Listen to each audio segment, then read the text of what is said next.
오늘 우리 제자훈련 수료 예배를 드리면서 우리 사랑하는 많은 성도님들이 훈련생들이 느꼈던 그 은혜를 다시 같이 느끼셨을 거라고 생각합니다. 훈련생들의 간증문을 읽으면서 참 하나님께서 일하심에 대해서, 그리고 하나님이 어떻게 우리를 만지시는지에 대해서 많이 생각하게 됐습니다. 그 중에 한 훈련생이 간증문 후반에 이런 글을 쓰셨어요. 시작할 때에는 제자까지는 바라지도 않고 그저 그리스도인답게 살고 싶다는 생각이었습니다. 지금은 모든 그리스도인은 예수님의 제자가 되어야 한다고 생각합니다. 훈련이 길어질수록 하나님 나라와 세상의 발을 하나씩 걸치고 사는 것은 그리스도인에게 불가능하다는 것을 경험합니다. 그리고 성령의 도우심이 있으니 하나님 나라에 속한 그리스도인으로 세상에서 얼마든지 당당하고 멋지게 정체성을 뽐내며 살아갈 수 있다는 생각도 하게 됩니다. 그리스도인의 삶을 맛보았습니다. 이것이 앞으로 계속될 나의 삶입니다. 기도하고 성경 읽고 말씀 암송하고 하나님을 찬송하고 받은 은혜에 감사하는 삶을 살 것입니다. 예수님을 닮아가는 인생의 여정 어딘가부터 주변 사람들이 내 안에 살아계신 예수 그리스도를 보고 경험하게 되기를 기도합니다. 저는 이 훈련생의 간증을 읽으면서 이 믿음의 고백이 너무나도 크게 와 닿았습니다. 하나님 나라에 속한 그리스도인으로서 세상에서 얼마든지 당당하고 멋지게 정체성을 뽐내며 살아갈 수 있겠다. 오늘 저와 여러분이 오늘 마태복음 이 산상수훈에 하나님께서 주시는 이 약속의 말씀을 통해서 이 동일한 믿음의 고백을 할 수 있기를 바랍니다. 하나님 나라에 속한 그리스도인으로서 세상에서 얼마든지 당당하고 멋지게 정체성을 뽐내며 살아가는 그런 사랑하는 성도님들을 축원합니다. 그러기 위해서 우리가 몇 가지 점검을 하며 가야 됩니다. 나는 누구인가? 무엇을 위해 사는가? 우리는 이 질문에 답을 가지고 사는 것이 필요합니다. 그리고 이 질문에 대한 답이 있다면 그 삶은 복된 삶입니다. 오늘 예수님은 그 답을 우리에게 말씀하시죠. 제자들에게 이렇게 말씀하십니다. 너희는 세상의 소금이다. 너희는 세상의 빛이다. 소금과 빛은 모두 예수님 살던 당시에 사람들에게 필수품이었습니다. 그 지금도 예외는 아니죠.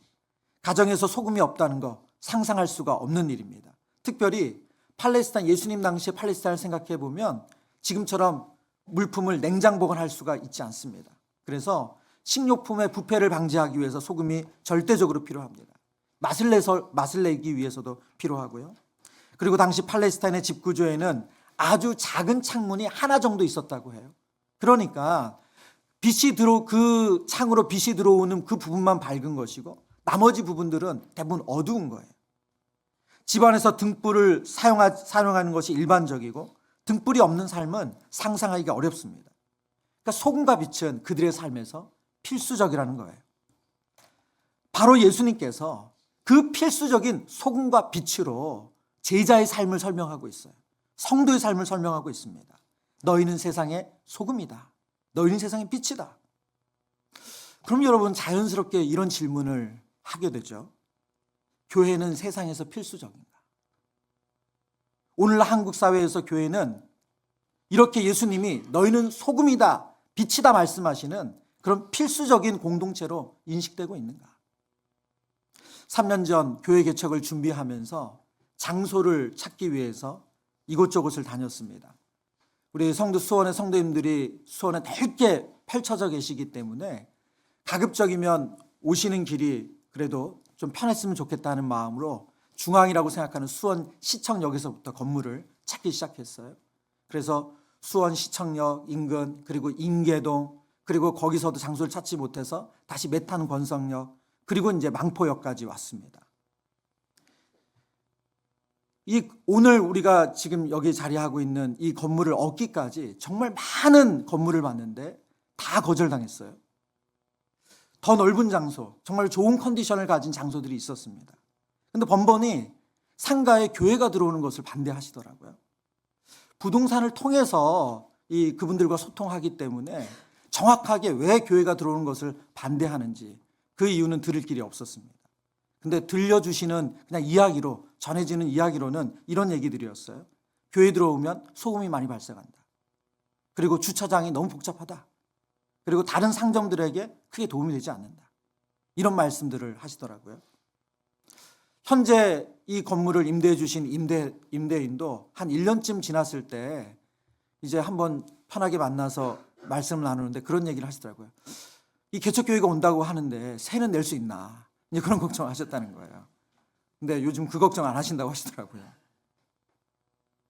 여러분, 필수적인 소금과 빛으로 여겨야 할 교회가 오늘날 현실은 그렇지 않습니다. 2023년 한국인의 종교 호감도 조사라는 것을 했어요.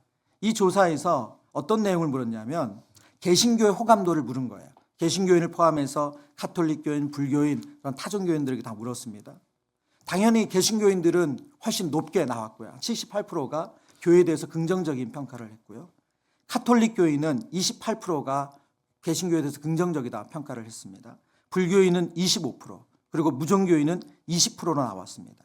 그러니까 타 종교인 모두 100점 만점에서 20점대의 평가를 받았어요. 그런데 이 조사 결과에서 다른 가톨릭에 대해서도 또 불교에 대해서도 똑같은 호감도 조사를 같이 한 거죠. 그런데 그 조사 결과를 비교해 보면 이렇습니다. 무종교인, 특별히 무종교인이 타종교 호감도의 평가를 보면 개신교의 호감도가 가톨릭은 47%라고 표시했고요. 불교는 불교의 호감도를 52%라고 표시했어요. 그거에 비하면 개신교회는 절반도 안 되는 거죠. 분명한 것은 한국 사회에서 한국 교회, 우리 믿는 사람들의 모습이 그렇게 필수적으로 여겨지지 않는다는 거예요. 교회가 오면 불편해, 시끄러워, 도움이 안 돼. 그런 마음을 상가를 가지신 분들은 가지고 있고 무종교인들은 교회에 대해서 긍정적인 평가를 내리지 않는다는 거예요. 그러면 어디서부터 어떻게 우리가 다시 시작해야 될까요?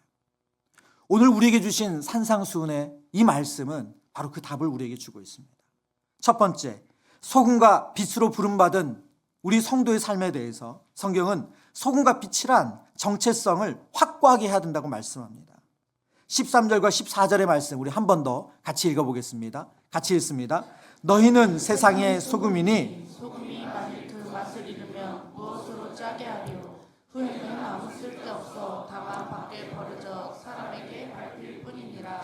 너희는 세상의 빛이라. 산 위에 있는 동네가 숨겨지지 못할 것이요. 아멘. 방금 우리가 읽은 말씀의 특징이 있습니다.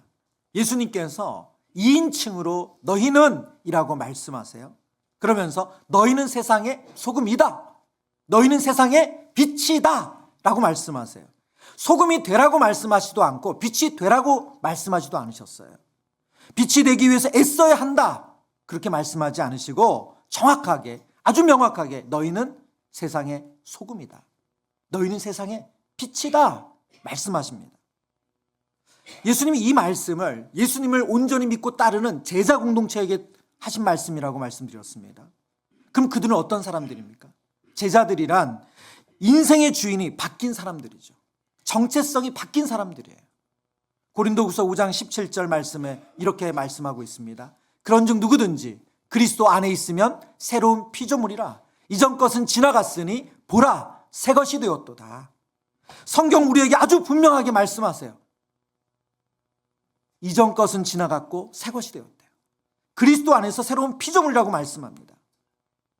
우리의 정체성과 관련된 말씀이죠. 우리의 정체성이 완전히 달라졌다는 거예요. 방금 우리가 읽은 이 구절에서 두 절 앞에, 오늘 본문에 이 고린도후서 5장 17절 바로 두 절 앞에 15절에 이렇게 말씀하고 있어요. 그가 모든 사람을 대신하여 죽으심은 살아있는 자들로 하여금 다시는 그들 자신을 위하여 살지 않고, 우리 같이 읽겠습니다. 5절부터 시작. 오직 그들을 대신하여 죽었다가 다시 살아나신 이를 위하여 살게 하려 함이라. 아멘. 여러분, 그리스도 안에서 새로워진 피조물, 그 새로운 피조물의 삶은 어떤 삶입니까? 이제는 더 이상 나 자신을 위하여 살지 않고 그들을 위하여 죽었다가 사신 그분을 위하여 사는 삶이래요. 예수 그리스도를 위해서 사는 삶이래요. 주인이 바뀌었다는 것입니다. 그래서 예수님께서 산상수훈에서 제자들을 향하여 너희는 소금이 되라, 될 것이다. 빛이 되라 말씀하신 것이 아니라 너희는 소금이다. 너희는 빛이다. 저와 여러분이 예수님을 개인의 구주로 영접했다면, 우리의 인생의 주인이 바뀌었다면 우리는 이 땅에서 예수님이 소금으로 임명하신 사람들이고 빛으로 부르신 사람들인 줄 믿습니다. 여러분, 이 정체성이 우리의 사명과 연결이 돼요. 너희는 세상의 소금이다, 빛이다 선언하시기 전에 예수님께서 산상수훈의 첫 출발이 무엇이었습니까? 팔복의 말씀이었죠. 팔복은 예수님의 성품입니다. 하나님의 성품이에요. 가장 가난한 마음을 가지신 예수님, 애통하는 마음을 가지신 예수님, 온유한 마음을 가지신 예수님, 의에 줄이고 목마르신 예수님, 긍휼히 여기시는 마음을 가지신 예수님, 청결한 마음, 화평케 하는 마음, 의를 위하여 핍박받는 마음을 가지신 예수님. 팔복은 예수님의 성품입니다. 이 모든 모습이 예수님의 모습이고 제자된 우리의 모습이어야 한다고 말씀해 주셨죠.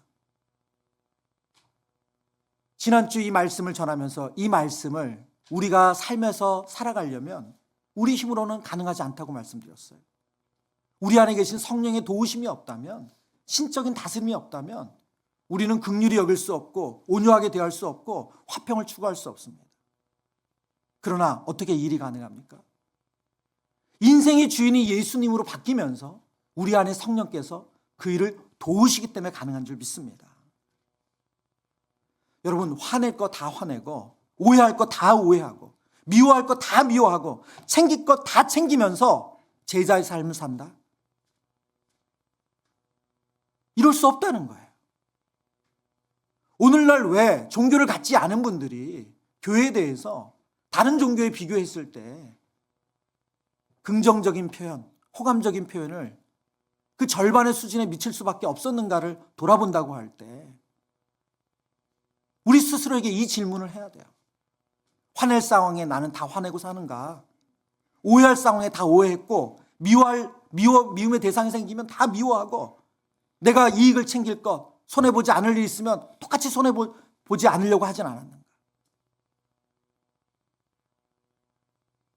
여러분, 그런 삶에서 소금과 빛된 삶은 나타날 수 없다는 거예요. 우리의 정체성을 바꿔주셨어요. 그리스도 안에서 새로운 피조물로, 소금과 빛으로, 제자의 삶으로 우리의 정체성을 바꿔주셨어요. 물론 우리가 예수님을 인격적으로 영접하고 예수님이 우리 삶의 주인 되었다고 해서 우리가 하루아침에 무결점의 인생이 되는 것은 아닙니다. 분명히 내가 화를 참고 온유한 마음으로 대했지만 또 화가 삐져나올 때도 있고 부드럽지 못한 말이 나올 때도 있어요. 그게 우리의 실존입니다.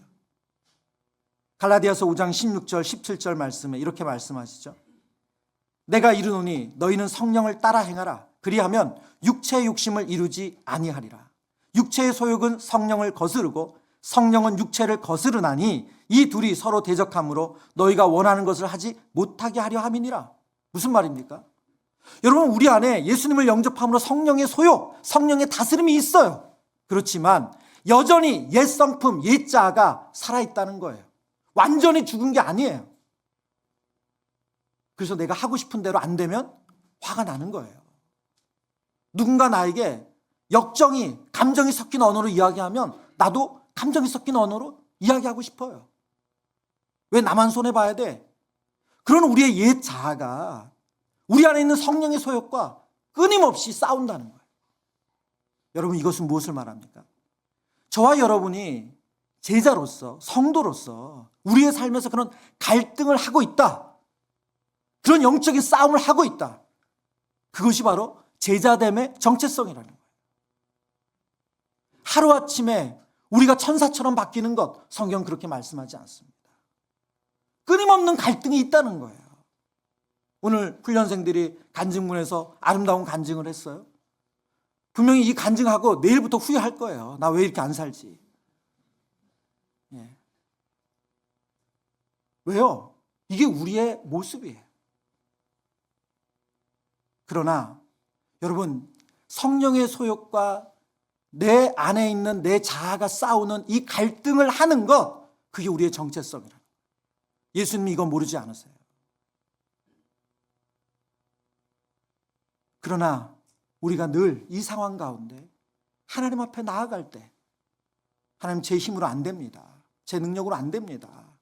하나님 제 이 좁은 마음 가지고는 안 됩니다. 그때 성령께서 우리를 도우셔서 이기게 하신 줄 믿습니다.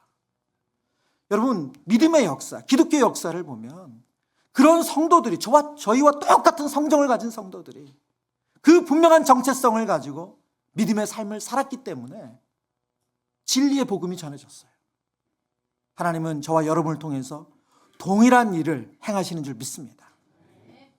두 번째, 소금과 빛으로 우리를 부르신 삶의 두 번째 모습은 소금과 빛으로 세상에서 살아야 한다는 것입니다.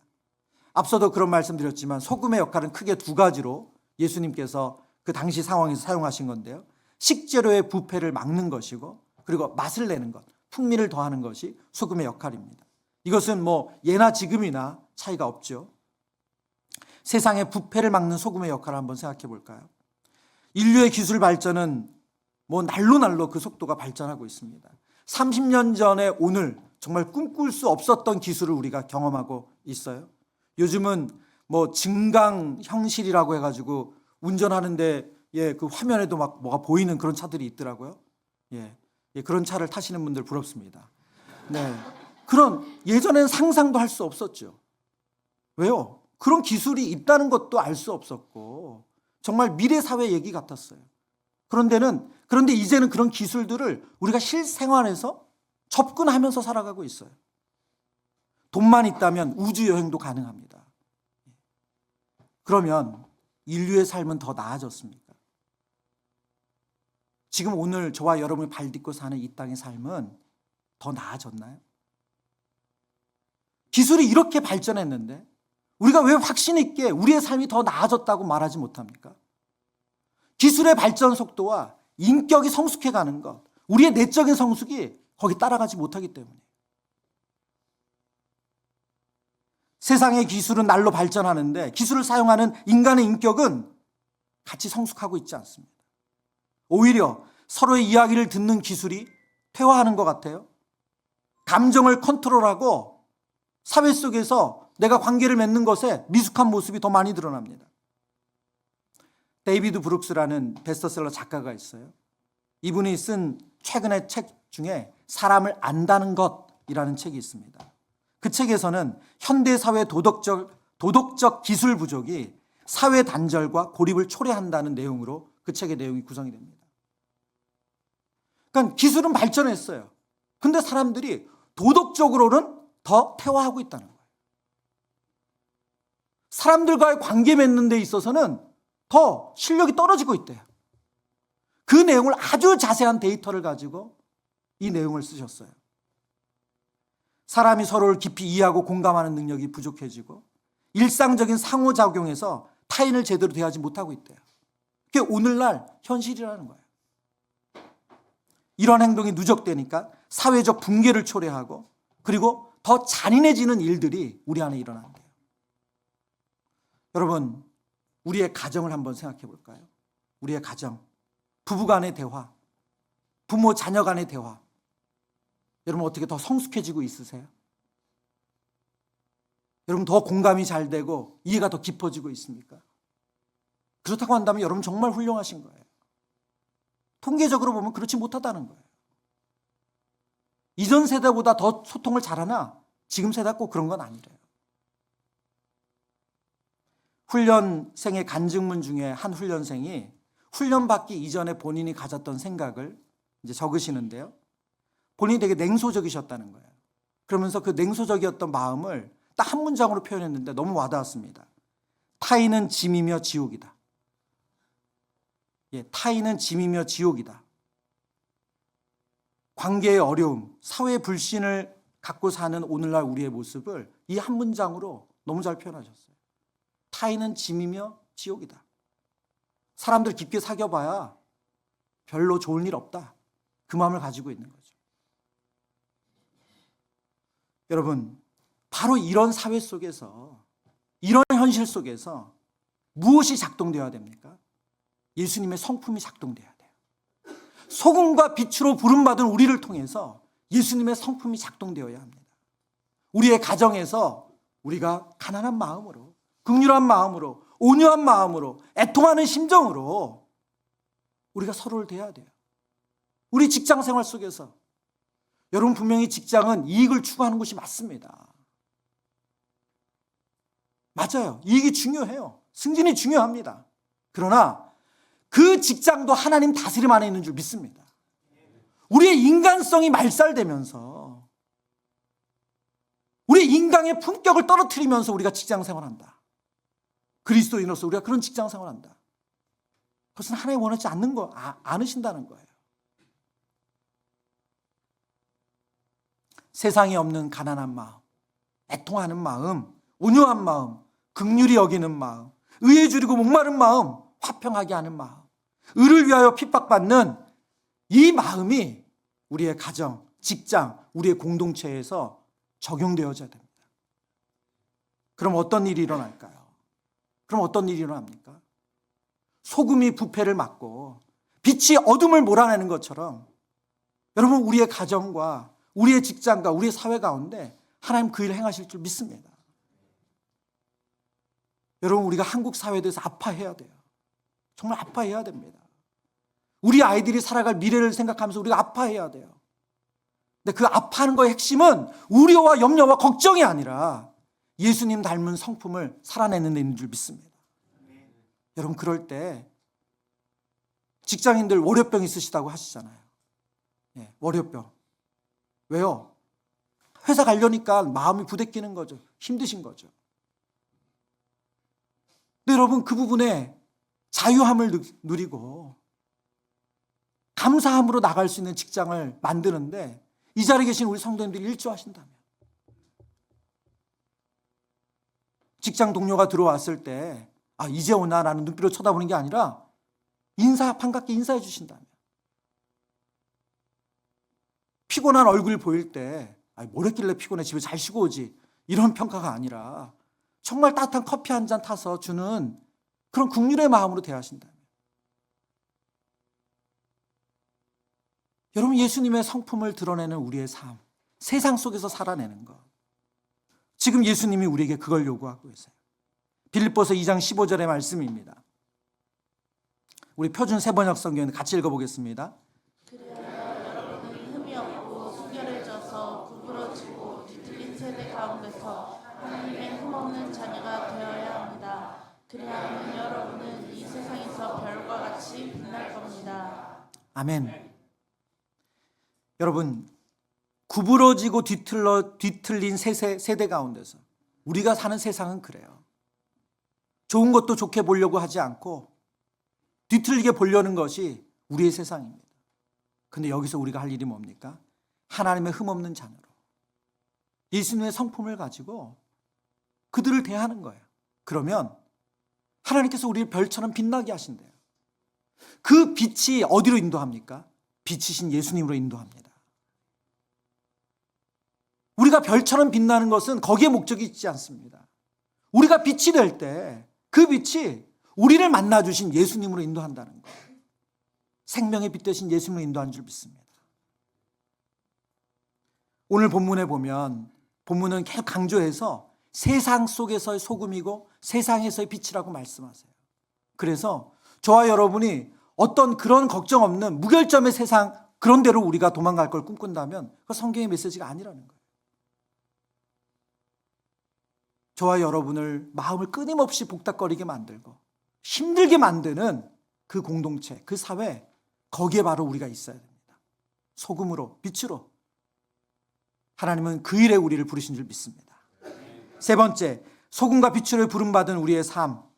그 세 번째 모습은 소금과 빛의 사명을 감당할 때 하나님께서 영광을 받으신다고 약속하십니다. 16절의 말씀, 우리 한 번 더 소리내서 읽겠습니다. 이같이 너희 빛이 사람 앞에 비치게 하여 그들로 너희의 착한 행실을 보고 하늘에 계신 너희 아버지께 영광을 돌리게 하라. 아멘. 영광을 돌리다라는 이 문장의 문자적인 의미는 분명히 보이거나 드러나게 하다는 뜻이에요. 분명히 보이거나 드러나게 하다.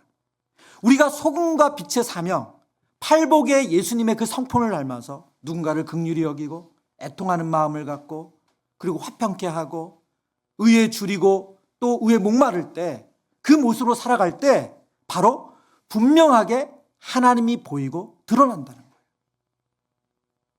우리의 그 삶의 모습을 통해서 하나님이 보이고 드러나는 것, 그게 바로 하나님께 영광을 돌리는 삶입니다.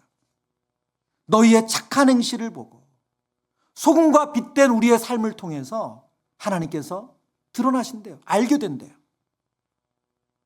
베드로 사도는 우리에게 이렇게 권면합니다. 베드로전서 2장 12절 말씀인데요. 너희가 이방인 중에서 행실을 선하게 가져 너희를 악행한다고 비방하는 자들로 하여금 너희의 선한 일을 보고 오시는 날에 하나님께 영광을 돌리게 하려 함이라. 우리를 비방하는 자들까지도 우리의 선한 행실을 보고 그들이 하나님께 영광을 돌리게 된대요. 하나님 누구신지를 알게 된대요. 하나님 깨닫게 된다고 말합니다. 여러분 소망합니다. 오늘 이 자리에 계시는 12분의 우리 제자훈련생들 축복하며 소망합니다. 여러분의 삶을 통해서 하나님이 드러나시기를 축복합니다. 이 자리에 계신 우리 모든 성도님들의 가정과 직장 그리고 그 공동체 안에서 여러분이 예수님 닮은 그 성품을 통해서 하나님이 보여지고 드러나기를 축원합니다. 그래서 오늘 성경 우리에게 너희는 세상의 소금이다. 너희는 세상의 빛이다. 우리를 말씀하세요. 이 소금과 빛된 삶, 하나님 은혜 가운데 감사함으로 감당하는 사랑하는 성도님 되시기를 축원합니다.